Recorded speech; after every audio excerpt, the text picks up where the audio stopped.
रायगड जिल्ह्यात सुरू असलेल्या मुसळधार पावसामुळे पाताळगंगा नदीला पूर आला असून जनजीवन विस्कळीत झाले आहे.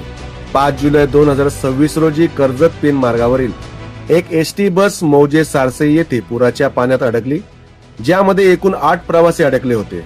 घटनेची माहिती मिळताच रसानी पोलीस ठाण्याचे वरिष्ठ पोलीस निरीक्षक अभिजित भुजबळ यांच्या मार्गदर्शनाखाली पोलीस पथक आणि हेल्प फाउंडेशनचे सदस्य तातडीने घटनास्थळी दाखल झाले. मुसळधार पाऊस आणि पाण्याचा वेगवान प्रवाह असतानाही पोलिसांनी जीवाची बाजी लावून बचाव कार्य सुरू केले.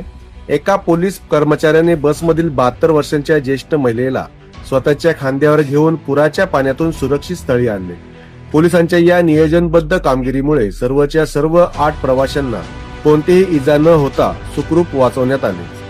सदरक्षणाय खल निग्रहणाय या ब्रीद वाक्याची प्रचिती देणाऱ्या रसानी पोलिसांच्या या धाडसी आणि संवेदनशील कामगिरीचे सर्व स्तरातून कौतुक होत आहे. दरम्यान रायगड जिल्ह्यातील अतिवृष्टी पाहता नागरिकांनी पूर ओसरल्याशिवाय रस्ते किंवा पूल ओलांडू नये आणि आपत्कालीन परिस्थितीत तात्काळ पोलिसांशी संपर्क साधावा, असे आवाहन रसानी पोलीस ठाण्यामार्फत करण्यात आले आहे. सम्राट मराठी लाईव्ह साठी ब्युरो रिपोर्ट, रसानी.